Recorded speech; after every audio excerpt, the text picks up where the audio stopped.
Uma das pessoas também que foi responsável pelo trabalho na cidade de Brumadinho e presenciou toda essa tragédia foi a Capitão Gama.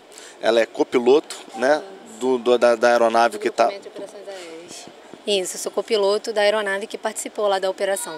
Você participou retirando os corpos, né, aqueles que os bombeiros colocavam nas macas e levando aos pontos onde vocês recebiam né, as pessoas que faleceram para poder encaminhar para os seus parentes, né? Então, ou seja, imagino que a tensão devia ser muito grande nesse local. Fala um pouquinho para a gente dessa experiência, capitão. Obrigado.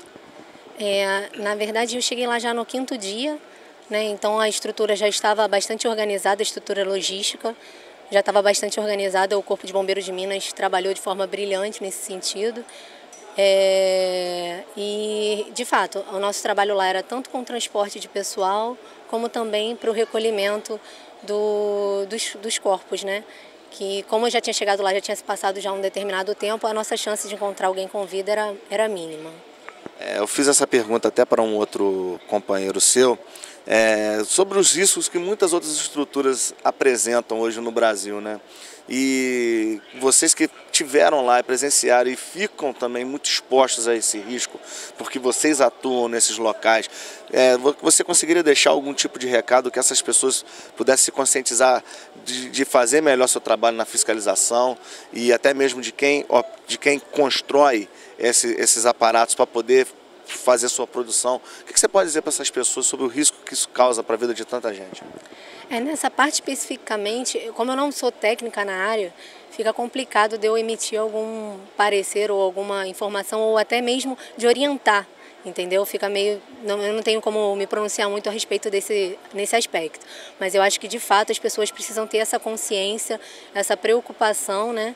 E os responsáveis têm que se preocupar mais com essa situação mesmo.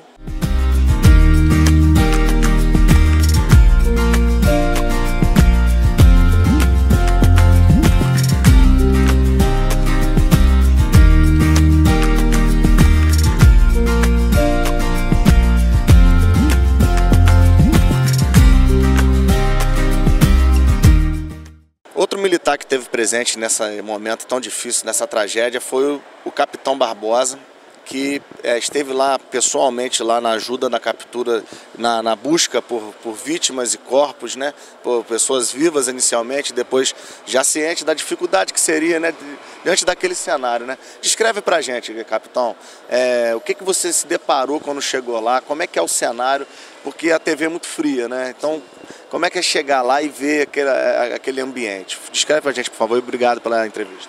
Obrigado a vocês. Eu sou do grupamento de busca e salvamento do Rio de Janeiro, né? Estou há 11 anos na corporação, vai completar. E essa não é a primeira tragédia que a gente vive, né? A gente atende a todo o estado, já foi para Haiti, Vitória, Espírito Santo, já atendeu outros estados em grande calamidade. Então, o primeiro impacto não é como uma pessoa normal, né? A gente diz que a gente não é tão normal, mas a grandiosidade daquilo realmente assustou. Eu acho que o grande momento ali da chegada foram as vítimas, né? As pessoas te clamando que você ajudasse, que você pudesse tirar os parentes deles e sobrevoar aquela região toda e ver que não tinha como se locomover, que tudo ia ser por aeronave, né? A locomoção era extremamente prejudicada. Ver militares já com lama até o peito e pedindo, né, que fossem tirados dali pela aeronave, e isso era uma operação bem delicada. Acho que esse primeiro momento foi isso, esse primeiro impacto foi difícil, né, entender como a gente ia operar ali naquele terreno tão diferente, que a gente não tem aqui, nunca teve essa tragédia daquela magnitude, daquele tamanho. A região serrana aconteceu, mas foi bem descentralizado, né? A gente operava em vários pontos, né? Eu trabalhei lá também, mas ele era bem concentrado e o terreno era extremamente difícil de locomover. Fica essa contagem regressiva, né, do número desaparecido com os números de mortos encontrados, a ansiedade das famílias, a ansiedade de todo o Brasil, e que vocês tenham o maior resultado possível, mas eu imagino que vocês devem olhar para aquela imensidão, porque são quilômetros. Aqui você vê, é uma área de poucos mil metros quadrados, lá são quilômetros quadrados de área devastada, e você tem que localizar pessoas debaixo de chegaram a descrever 20 metros de lama de profundidade.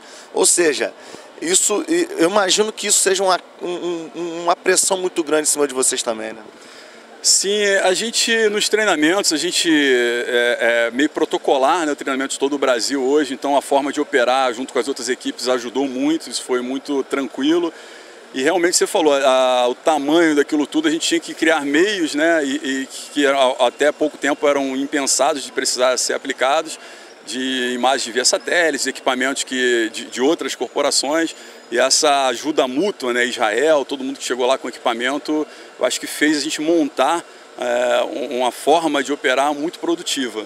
Eu acho que o que mais me toca de lá é não ter podido ajudar mais, né, não ter dado resposta a todos os que pediram, né, a conseguir trazer os entes de todos os que clamaram ali. Eu tenho uma situação muito particular que me faz ter a exata noção do que é isso, que é um militar da minha turma de formação de oficiais que sumiu dentro do Estado, a gente acredita por questão de segurança pública, e a mãe dele até hoje, por ele ter desaparecido, a mãe dele até hoje passa a roupinha dele, limpa o quartinho dele, ou seja, essa história nunca acabou. Né, isso a gente vai para 9 anos, 8 anos que isso aconteceu, e até hoje ela faz a mesma sequência todo dia, esperando ele voltar. Então, quando a gente entrega, ainda que seja um corpo, a família, a gente sabe que a gente está encerrando uma história, que aquela família está pronta para seguir a vida dela, e por maior dor que seja, aquilo cura, né? Não é essa dor continuada, longânima, que a gente não consegue dar resposta. Então acho que minha dor maior é não poder ter feito mais pelas pessoas, pelas vítimas de lá. A gente sabe que tem muitos lugares no Brasil que correm riscos grandes, né? E vocês ficam na ponta desse processo, né? Eu acho que deveria haver mais responsabilidade das pessoas que projetam situações de tão risco para tantas pessoas, né? Como é que você encara essa situação? Eu acho que na nossa sociedade todo mundo tem que fazer o seu papel, né? E o seu melhor. A gente, como bombeiro, sempre tenta fazer o melhor, a gente treina o tempo todo, tendo ou não tendo desastres. Os cursos acontecem todo ano, pelo menos tem anos que até 2, né? E a gente está sempre, havendo ou não, a gente está treinando para fazer o melhor. Eu acho que todo mundo, a sociedade inteira, independente da função de fiscalização, de governo, de povo, de população, de cidadão, acho que todo mundo fazendo o seu melhor, a gente vai evitar que essas coisas aconteçam, né? Essa troca de experiência com outras corporações, até mesmo com o exército, com experiente de Israel, que a gente sabe que tem um conhecimento técnico muito grande. Como é que você avaliou essa possibilidade? Quais são as lições que você vê que podem ser levadas dessa experiência? Olha, como eu te falei, né, a gente segue alguns protocolos da ONU, em Sarag e vários outros, muitos oriundos de estrutura colapsada, a gente transfere os ensinamentos para a parte de soterramentos, né? E a gente chega com operação muito pautada, apesar deles terem vindo com outra língua, de outro país, a gente conseguia trabalhar muito tranquilamente, né? A gente tinha os mesmos equipamentos, o mesmo EPI, usávamos as técnicas da mesma forma. Eu acho que o grande engrandecimento veio dessa troca com alguns materiais que a gente não possuía aqui ainda, porque não era o nosso foco aqui no Rio de Janeiro, né? E principalmente essa troca humanitária, né? Do cara a gente estava de um estado para outro, eles estavam de outro país, e a força com que ele empunhava uma enxada, a força que o cara usava na pá era a mesma da gente. As vítimas, eu falava assim para a tropa, né? As vítimas eram nossas, né? Eram de Minas, e os caras de fora empunhavam da mesma forma que a gente estava. Então isso aqui é o maior aprendizado, né? A solidariedade, essa ajuda humanitária mesmo, acho que isso é maior do que qualquer aprendizado com equipamento, com qualquer técnica nova. A nossa TV é uma TV do interior do estado do Rio de Janeiro, uma das cidades que são contempladas pelo nosso trabalho é a cidade do Coronel Robadeiro, cidade de Cantagalo, que ele tem muito orgulho. E eu queria que você pudesse finalizar a nossa entrevista dizendo um pouco sobre o fato dele ter permanecido como comandante e da importância que ele tem no comando do Corpo de Bombeiro para vocês. Nossa, que incumbência falar do nosso comandante, né?